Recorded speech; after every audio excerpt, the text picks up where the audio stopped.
Corona కేసులు మళ్లీ విజృంభించే ప్రమాదం ఉందా? లాక్డౌన్ నాటి పరిస్థితులు మళ్లీ వస్తాయా? ప్రపంచ దేశాలకు పొంచి ఉన్న ఇబ్బందులేమిటి? భారతీయులు సైతం ఎందుకు భయపడుతున్నారు? వైద్య నిపుణులు సిద్ధం కావాల్సిన తరుణం ఆసన్నమైంది అనుకోవాల్సిందేనా? What is ABN spotlight.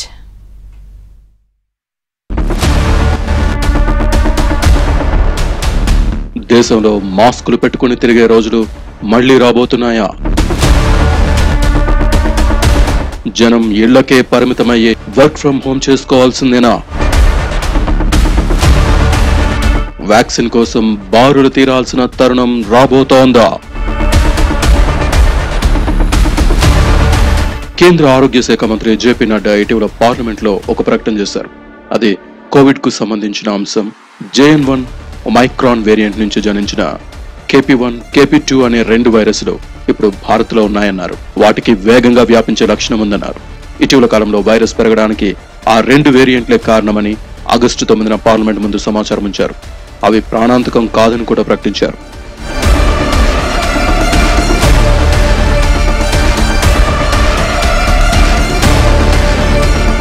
అలాగనే నిర్లక్ష్యం వహించడానికి వీల్లేదని వైద్య నిపుణులు చెబుతున్నారు. ఆగస్టు నెల మొదటి వారంలోనే దేశంలో 824 కరోనా కేసులు నమోదయ్యాయి. అందులో మహారాష్ట్రలోనే 417 కేసులున్నాయి.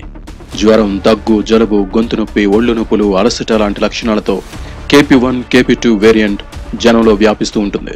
ప్రస్తుతానికి ఎలాంటి ఇబ్బంది లేకపోయినా ఆసుపత్రిలో చేరాల్సిన వారి సంఖ్య గణనీయంగా పెరిగే అవకాశం ఉంటే తగిన చర్యలు తీసుకోవాలని వైద్య శాఖను కేంద్ర ప్రభుత్వం ఆదేశించింది.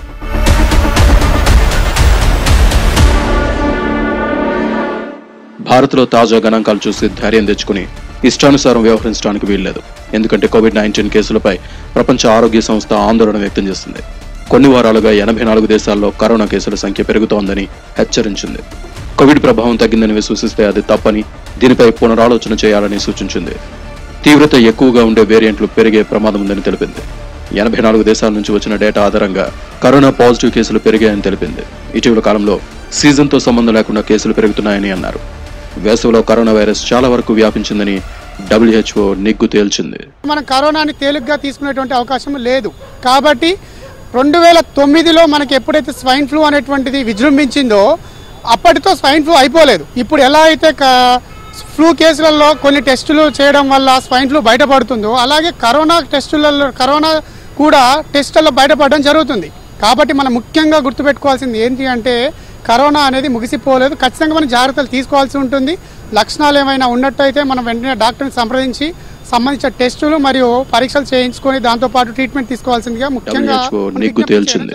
పారిస్ ఒలింపిక్స్ లో కనీసం 40 మంది అథ్లెట్లు కరోనా లేదా ఇతర శ్వాసకోశ వ్యాధులు బారిన పడ్డారు. అందుబాటులో ఉన్న డేటా ప్రకారం ఆగస్టు నెలలో కరోనా కేసులు 20% పెరిగాయి. టెస్టులు చేసిన వారిలో 10% మందికి పాజిటివ్ రిపోర్టులు వచ్చినట్లు వైద్య గణాంకాలు చెబుతున్నాయి.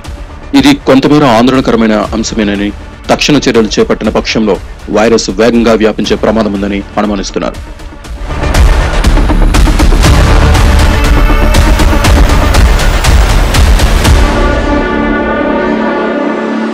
WHO డేటా ప్రకారం అమెరికా, యూరప్, పశ్చిమ పసిఫిక్ లో కొత్త ఇన్ఫెక్షన్లు నమోదయ్యాయి.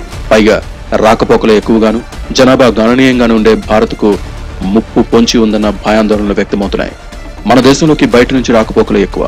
రోజు లక్షల మంది విమాన ప్రయాణికులు వస్తూ ఉంటారు. వారి ద్వారా కోవిడ్ వచ్చే ప్రమాదం ఉంది. అయితే విమానాశ్రయాల్లో మొక్కుబడి టెస్టింగ్ చేస్తున్నారన్న ఆరోపణలున్నాయి. దాంతో విదేశాల్లో నివురుగప్పిన నిపుల కరోనా విజృంభిస్తే మనకు కూడా ఇబ్బందేనన్న ఆందోళన కనిపిస్తోంది. నిజానికి వ్యాక్సిన్ తీసుకోవడం వల్ల ప్రమాదాన్ని తగ్గించగలమని డాక్టర్లు సూచించారు. ఈ క్రమంలోనే గత 12-18 నెలల్లో వ్యాక్సిన్ల లభ్యత గణనీయంగా తగ్గిందని WHO తెలిపింది.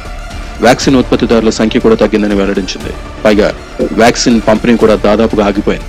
ఆ పరిస్థితి నుంచి బయటపడాలని ప్రపంచ ఆరోగ్య సంస్థ సూచించింది. ఎక్కడో జరిగేటువంటి అరుదుగా జరిగేటువంటి సందర్భాలను తీసుకొని మనం వాటిపైన అపోహలను పెట్టుకోవడం వల్ల చాలా మంది వ్యాక్సిన్ తీసుకోకుండా దూరం జరుగుతున్నారు. అంటే దానివల్ల ఏమవుతుంది అంటే వ్యాక్సిన్ తీసుకోకపోవడం వల్ల అక్కడ అవైలబిలిటీ కూడా తగ్గుతుంది. అంటే అక్కడ పెట్టేటువంటి PHCలలో కానీ లేదా హాస్పిటల్స్లో కానీ వాటి యొక్క ఉంచేటువంటి అవకాశాన్ని కూడా తగ్గడం వల్ల అది వేస్ట్ అవుతుందని చెప్పేసి వాళ్ళు ఉంచట్లేదు. దానివల్ల ప్రజలకు అది అందుబాటులో ఉండట్లేదు. దయచేసి అపోహలను మానేయండి. అపోహలను పక్కన పెట్టేసి ప్రాణాలు ముఖ్యం కాబట్టి వ్యాక్సిన్ తీసుకోవడం ఎప్పుడైతే పెరుగుతుందో అప్పుడే మనకి వ్యాక్సిన్ యొక్క అందుబాటులో వస్తాయి. ఒకవేళ వ్యాక్సిన్ తీసుకోవడం తక్కువగా ఉన్నప్పటికీ ప్రజలకు మనం అవగాహన కల్పించి వ్యాక్సిన్ల యొక్క కొరత లేకుండా చూసే బాధ్యత ప్రభుత్వాలది, మన అందరిది. దేశంలో మరోసారి మహమ్మారి విజృంభించక ముందే జాగ్రత్తలు తీసుకోవాలి. ఒకరిద్దరు మాత్రమే ఇప్పుడు మాస్కులు పెట్టుకుని కనిపిస్తున్నారు. భారత ప్రభుత్వం కూడా తన వంతు కర్తవ్యం నిర్వహిస్తోంది. దేశంలో 163 వైరల్ రీసెర్చ్ ల్యాబొరేటరీల ఏర్పాటుకు అనుమతులు మంజూరు చేసింది.